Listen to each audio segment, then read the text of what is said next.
فيلمنا بيبدأ مع شاب اسمه جاك اللي راح يقضي الأجازة مع أبوه، وبيبان إنه مش مبسوط علشان باين إن أبوه مش طايقه، وبنعرف إن اسم أبوه ديفيد، وبيوريه غرفته. وديفيد ما بيحبش طريقة كلام جاك معاه، وبيسأله أنت ليه بتكرهني؟ وجاك بيرد عليه بطريقة وحشة، وبيطلب منه ما يقولش ابنه تاني ويندهله بجاك بس. وديفيد بيتضايق منه وبيسيبه ويخرج علشان يرتاح.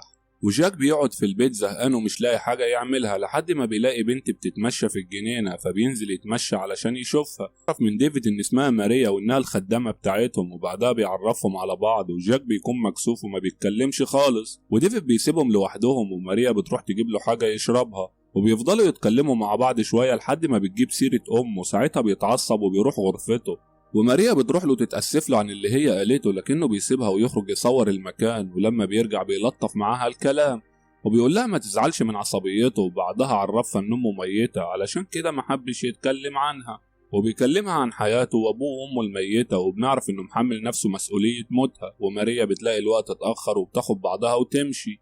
وتاني يوم ديفيد بيخبط على جاك، لكن جاك بيتضايق وبيقول له يسيبه لوحده، وبعدها بيخرج يصور المكان.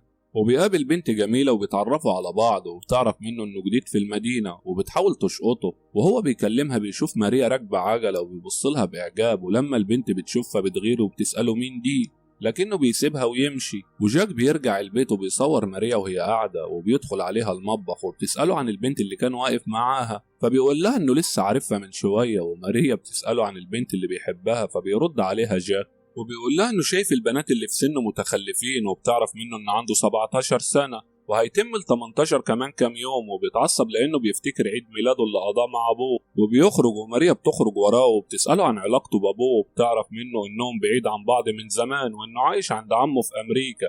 وجاك بيسألها خسرت حد قريب منها ولا لا، فبتقول له بس ده من زمن بعيد زيك بالظبط. لكنه بيقول لها انت ما جربتيش احساس انك تبقي يتيمة وامك متوفية وابوك مش مهتم. وماريا بتواسيه وتقول له ان ابوك اكيد بيحبك. وعلى الغدا جاك بيلطف الجو وقال لها انه حب الكلام معاها وهو بيغازلها. بيتكلموا عن ابوه وعيد ميلاده، فبيتعصب وبيمشي، وماريا بتروح له علشان تصالحه، فبيعرفها انه ما بيحبش عيد ميلاده لانه بيفكره انه السبب في موت امه.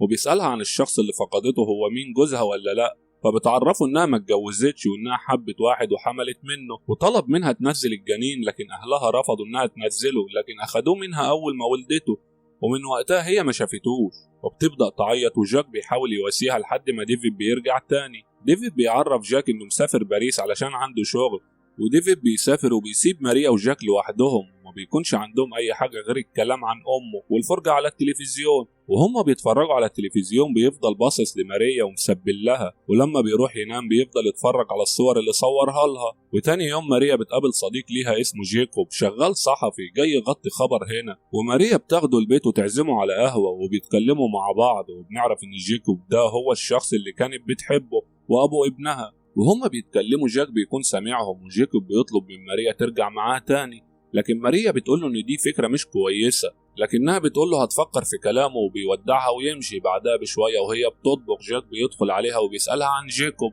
لكن هي بتقوله انه واحد صاحبها قديم وبتكذب عليه. وبعدها بتقوله كل سنة وانت طيب، فبيقول لها فين الهدية، فبتقول له نسيت، لكنها بتقول له عايز هدية ايه وانا اجيبها لك، فبيقول لها انا عايزك انت. ساعتها ماريا بتضحك وبتفكره بيهزر، لكن بتلاقيه بيتكلم جد وعايزها فعلا تكون هي الهدية. وحزين وبيسألها تاني عن جيكوب وبيعرفها انه سمعهم وهما بيتكلموا، وكلامه بيوترها وبيحسسها بتأنيب الضمير، وبيعترف لها بحبه وبتسيبه وترجع المطبخ.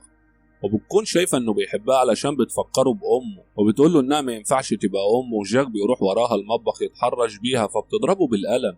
وبعد شوية جاك بيبكي، والبنت اللي كانت معجبة بيه بتخبط على الباب وبتطلب منه يتمشوا سوا، فبيخرج معاها علشان ماريا تغير، وفعلا خطته بتنجح. وماريا بتغير، وبنعرف ان اسم البنت ميكي، وبتقول له انها فضلت تراقبه وبتطلب منه يبقى حبيبها، فبيطلب منها هدية عيد ميلاده، فبتقول له ان اهلها مش في البيت، وبتطلب منه يجي معاها على البيت علشان تديله هدية عيد ميلاده، لكنه بيقول لها انه مش هيقدر يعمل كده. وبيروح لماريا وبيلاقيها قاعدة بتعيط، وبيبدأ يقرب منها. ماريا بتقول له انت لسه شاب مراهق وانا اكبر منك في السن.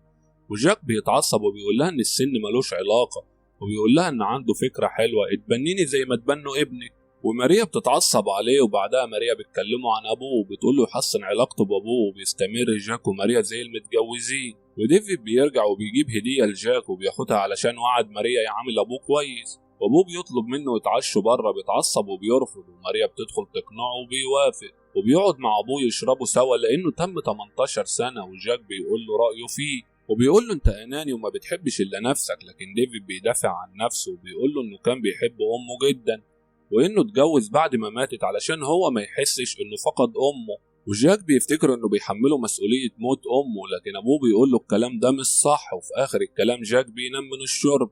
وتاني يوم جاك بيقابل ماريا قبل ما تدخل البيت وبيعرفها انها مش هتشتغل النهارده. عيط وبتقول له انها كدبت عليه في قصة ابنها وانه عايش مع اسرة تانية وانها مش لاقياه، وانها لقيته لكن لقيته ميت لما كان بيلعب على الطريق ومحدش لحقه. وبتكون حاسة انها السبب في موته، وجاك بيحاول يواسيها وبيقول لها ان الحياة كده. وساعتها الاتنين بيعترفوا لبعض بحبهم، وبعدها بيروح لابوه اللي بيعرفه انه طلب له عربية علشان ترجعه لعمه بكرة. ولما بيطلع غرفته بيتفرج على صور ماريا وبيكون مبسوط. وتاني يوم جاك بيجهز شنطته علشان يسافر لعمه تاني وبيودع ماريا وكمان بيودع ابوه بالاحضان، وبيركب العربية ويمشي. وبنشوف ست كبيرة وبنعرف ان دي ام ماريا، وبتفرح جدا لما بتشوف ماريا، وبنعرف ان ماريا بتكون راجعة تحسن علاقتها بيها. وفي نهاية الفيلم بنشوف ماريا وهي بتنشر الهدوم. ولحد هنا بينتهي فيلمنا. لو حابب تشوفنا تاني اعمل اشتراك في القناة وما تنساش تعمل لايك للفيديو، واشوفك الفيلم الجاي. سلام يا عم.